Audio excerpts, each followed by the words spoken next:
Sorry, lady. No can do. Well, you're supposed to protect the Leslies from their enemies, not their friends. Now, if you just let me ring the doorbell. Well, you can ring the doorbell if you like. I'm a good friend of Mrs. Lavery, very good friend. Please? There's someone at the door. Oh, come on, you don't need any more brushes. Why don't you just tell them to buzz off? No, I think it's Felicia. She said she was coming by. Will you call me back when those witness protection people have gone? Yeah. I'll call you the minute they leave. I love you. I love you too. You know that. Oh, bye. Bye.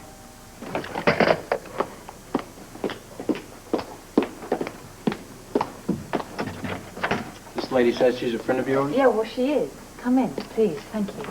Boy, what a nightmare. Not only is Duke gone, but you're under house arrest here. No, it's very boring. I'll bet you'll be glad when this whole trial is over with. Yeah. Then they'll turn up the camera lights. Those kind gentlemen will go home, and then you can be happy and get on with your life. Wish it could be like that. Why can't it be? It can't. I don't want to talk about that anyway. Why not? Tell me. Because I can't talk about that. I wish I could, but I just, can't. You can trust me. I know that. After the trial, Duke's life is going to be on the line. Even if Victor Jerome goes to prison, one of his men is going to try to murder Duke. Wondered about that. Are you sure? Yes, I'm sure. He had a warning before the trial. And if it isn't Duke, then it's going to be me or Robin. Do you want me to take Robin home with me? No, I can't involve you in this.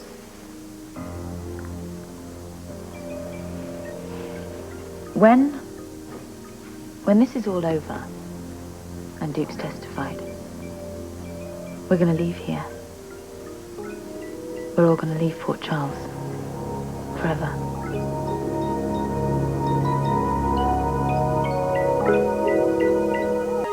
Forever? Why don't you just go out of town for a little while? They don't forgive or forget, that's why. Because they'll follow you wherever you go. Yeah. If we're Duke and Anna Lavery, they will. We have to disappear. We can't exist anymore. Oh, I see. I've heard of that. That's a government program, isn't it? What do they call that? Witness protection program. We get a new identity, new papers, new careers. They even make up our past. Yeah. Thank you. After Duke testifies, the marshals will come around here and they'll pick Robin and me up. And we'll leave here like we're going to the market. And we don't take anything with us other than what we're wearing. Nothing?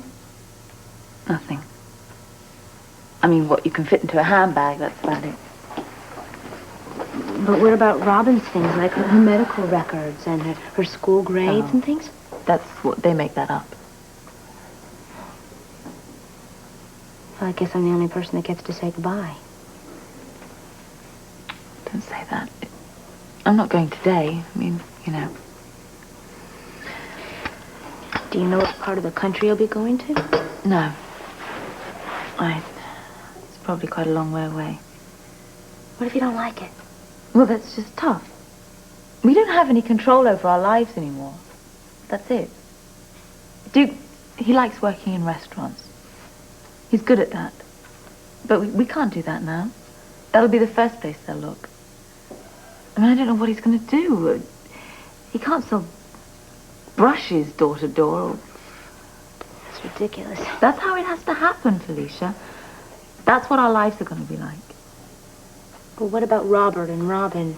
They're very close. How can the government keep a parent and a child away from each other? They can do that. I mean, you know, Robert's with the WSB. He'll find us somehow, I bet.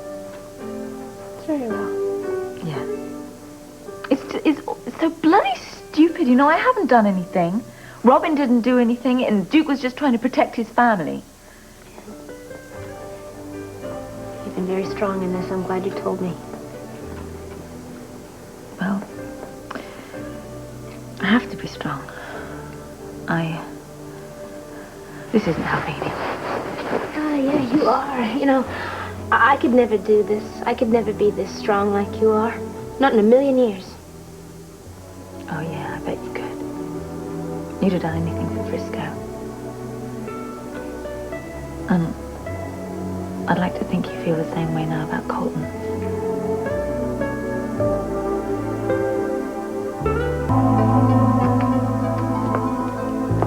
Good morning, Olivia. I hope you remember me. We've talked. I'm Dr. Hardy. Of course I remember you, Dr. Hardy. We've spoken several times. As a matter of fact, I asked the nurse this morning to call you, and she said you were already coming in. I'm glad you did. You were going to call me. Why? To thank you and everyone else for helping me so much, and to apologize to you for all the trouble I've caused. Oh, don't worry about that. We're here to help. I'm glad we did, but... It's much harder in my case, I'm sure. A lot harder. Well, why do you say that? Because the people of Port Charles fear and dislike me so much, and for very good reason, considering all that I've done.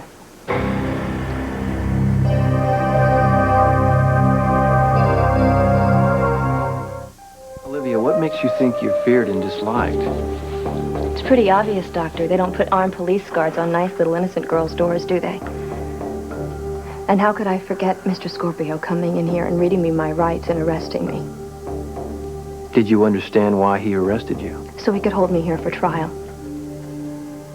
Anna Lavery has been in several times, accusing me of harming her and her family. Do you remember the conversations you had with Anna Lavery? I wouldn't exactly call them conversations, but yes, I do. And you understood what Anna was talking about? She made herself very clear. Olivia, are you telling me that you know now why you were arrested? Mm-hmm. That you recall the things that happened to you before you went into the coma? This is very painful for me, Doctor. I remember the accusations. I remember being arrested. I remember reading all of the stories. I've read every story about me, all the things I'm accused of doing. I've talked to Mr. Baldwin and Mr. Scorpio, and I know what they think. Olivia, this is very important. I'm asking you if you have any recollection of doing any of the things of which you're being accused. Of course not. I could never do anything like that. Solicit someone to murder Duke or Anna Lavery. Why on earth would I do something like that? Do you remember coming to Port Charles in the first place? Of course. My father was backing Duke Lavery in a club in New York. I was hired to decorate it. I remember Duke and Anna. They were very pleased. We were friends. And I came to Port Charles to decorate Duke's club after it had been vandalized. Well, you seem to be making very good progress in recovering your memory. Doctor, these accusations are about some other person, not me. I could never have done them. They couldn't be true. A horrible mistake has been made, and I'm doing the best I can to have it cleared up. Eventually, will I learn the truth? We have to. I can't live with this cloud forever. I understand. I'll check back with you this afternoon. Thank you, Dr. Hardy. Thank you very much. You're welcome.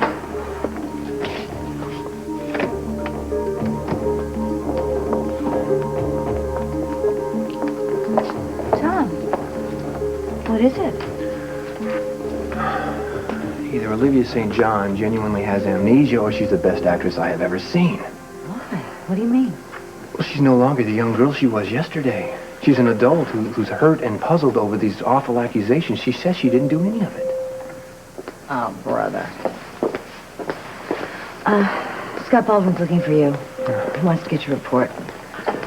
Well, what I have to tell him won't prove anything either way. I'll look him up after my next patient. See you later.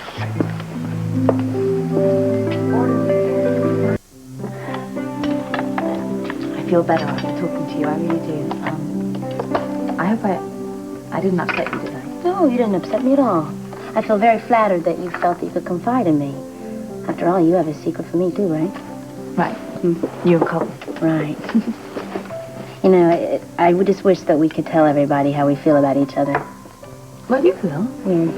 As soon as that case is over, then you can be together, can't you? Yeah. After Frisco, I thought I would never get involved with somebody with the WSB ever again. Yeah. What happened? Well, by the time I found out what Colton was involved with, it was too late. I was hooked. And I don't think I could live without him.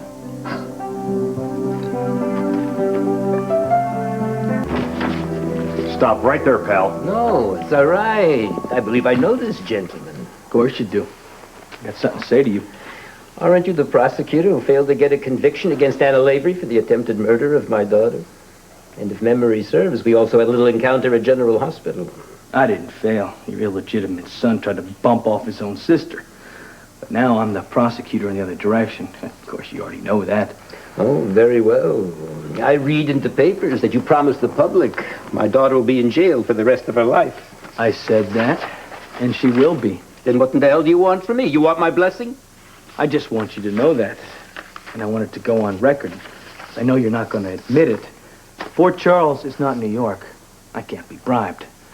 Not by having my rent paid or money in my bank account or little gifts to my friend Lucy Jones.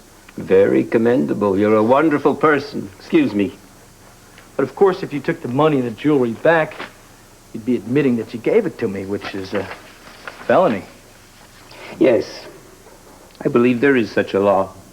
So I'm not going to give the money back. Instead, I gave it to a charity that's affiliated with General Hospital. I got a receipt on that, and I also took the jewelry back, and I got a receipt on that, too. Here you are. Pieces of paper, so what? Well, I also have copies of those pieces of paper in a safety deposit box, just in case anybody tries to accuse me of being bribed when your daughter is convicted. You're an awfully big fool, Baldwin. Olivia will never go to trial. She's mentally incapacitated. Don't bet on it. What the hell are you talking about? Has there been a change?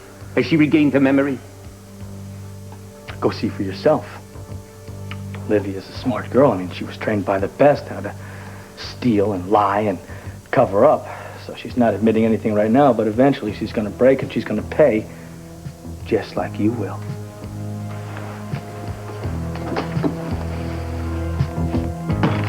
Want me to mop the floor with him, boss? No. The hell with him. I want to find out why that jeweler dared to betray me.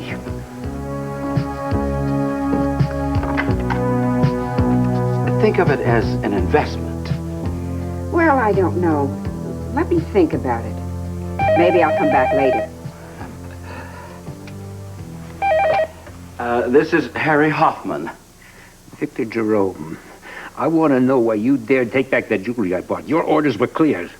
Oh, yes, they certainly were, sir, and that situation is being resolved. Would you mind holding for just one moment, please? I have a customer. All right, you make it fast. Hello. I beg your pardon, madam, but I'm a little confused. I'm sure we can straighten out the misunderstanding if you would please explain it again. Yes, Mr. Hoffman. Well, you see, I absolutely love the diamonds, the earrings and the bracelets. Wonderful. And I guess you can imagine my shock when I found out that my boyfriend had brought them back here. You see, what I intended him to do was to take a set of costume jewelry back to Wyndham's, and he made a mistake. I really do love the diamonds. That's not a problem at all, Mrs. Jones. I have your diamonds right in the vault. Let me get them for you. Oh, thank you. But, Mr. Hoffman, one little tiny favor, if you could do this. I would really like to save Mr. Baldwin a lot of embarrassment. So could we just keep this sort of our little secret? Of course, Mrs. Jones. Our little secret.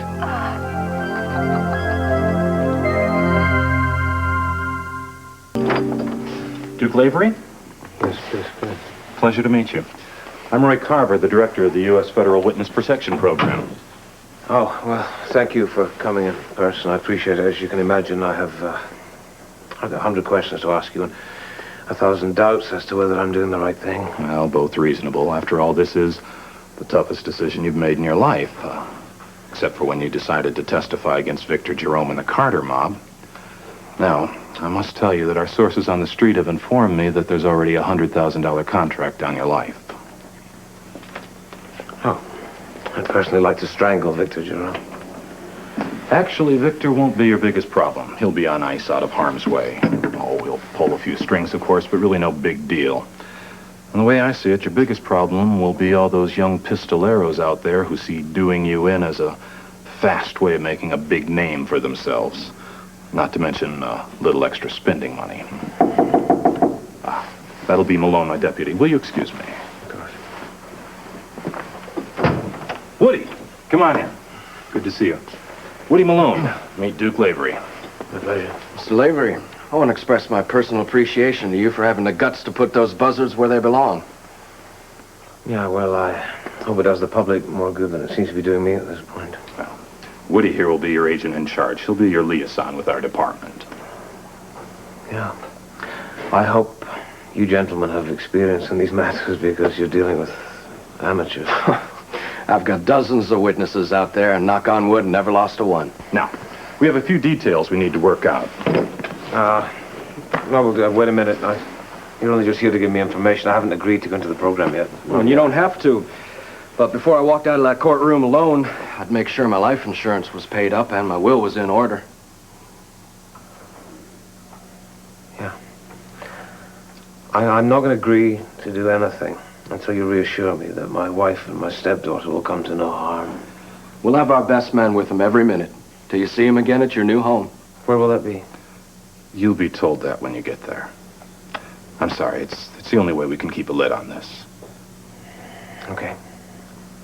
If we're going to do, we better get started. Well, fine with us. Now, I think the first thing we need to discuss is resources. No friends. You can't have any friends.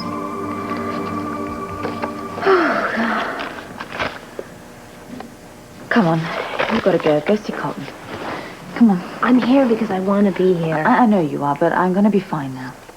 You know, you were right when you said it wasn't fair. You were in danger with Jerome before. You had police protection and all, and you didn't have to run. Why do you have to run now? Duke's challenged their whole structure.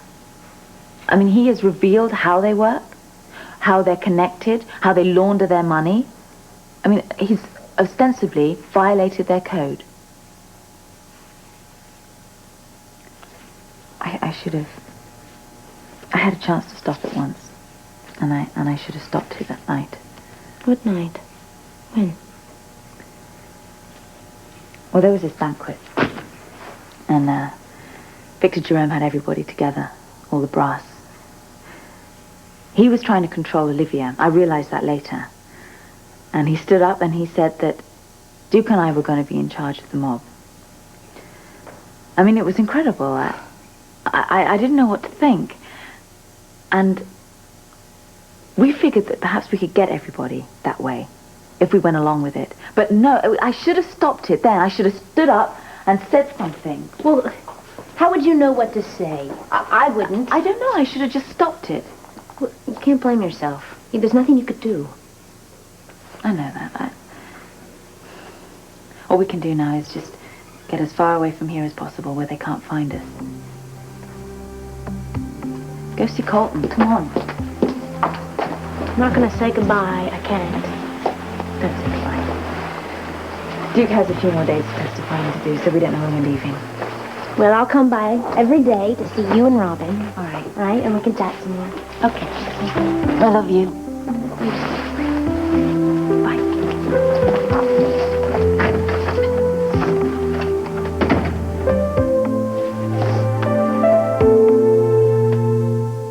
What do you think? Can these people protect us? Yeah. I mean, they've done it with dozens of witnesses, maybe hundreds over a period of time. Apparently, the only problem arises when the witnesses themselves give up and they want to go home. What happens then? Some make their peace with the mob. Some go back to prison for other things. I don't know, some just disappear, and some of them, seems nothing happens at all. What happens if you stick it out? Seems like no one's ever broken the code and found a witness. Well, we have to do this then. What's this man's name? His name's Woody Malone. It's Woodrow, I suppose. Yeah. Listen, love. I know how hard this is for you to act as if nothing's happening. I mean, every time I think myself about the three of us being uprooted from our home, I just go out of my mind. We don't have a choice, do we? I mean, you have a price on your head. It's over 100,000, and there's going to be a lot of people who want to get that money. If there's anything I could possibly do for us all to stay at home, I'd have done it by now. You know that, don't you? I know that. Look, Duke, I'm very proud of what you've done. I really am. You're going to put a lot of people behind bars, and that's an accomplishment. Hardly seems like such a good thing when you think here we are a little family of 3 with our heads on the block now, does it? Yeah, well, we'll be together. And for the first time for years, without the mob threatening us. Yes, it's been hard, and it's going to get harder. The trial, bad enough with the press hounding us every day. But when I heard that Duke Lavery was going to testify against me, it was like somebody put a knife right through my heart. I treated him like one of my own sons. I trusted him, and as a result of that, he knew enough to put me away for a long, long time. The jury, they loved him. The press, they love him too. One man standing up against the mob. Beautiful. He put me away for a long, long time. And my poor daughter, Olivia, she can't do it without me. She's going to have to go on trial too. And I can't help her. I can't fix it. This little prosecutor, Baldwin, he's got ambition like a disease, and nothing will buy him. So it looks like she's going to end up in the joint too. My beautiful, talented daughter. And all because my life got mixed up with a man I trusted, Duke Lavery. Well, they say there's no justice, right? Oh, they say life isn't fair, Mr. Drone. But I'll tell you, Duke Lavery is going to be the one that finds that out. He bid on that witness protection program like a big bass on an itty worm. Well, you won't have to say that your program failed. Duke is going to be dead before he ever gets into the program.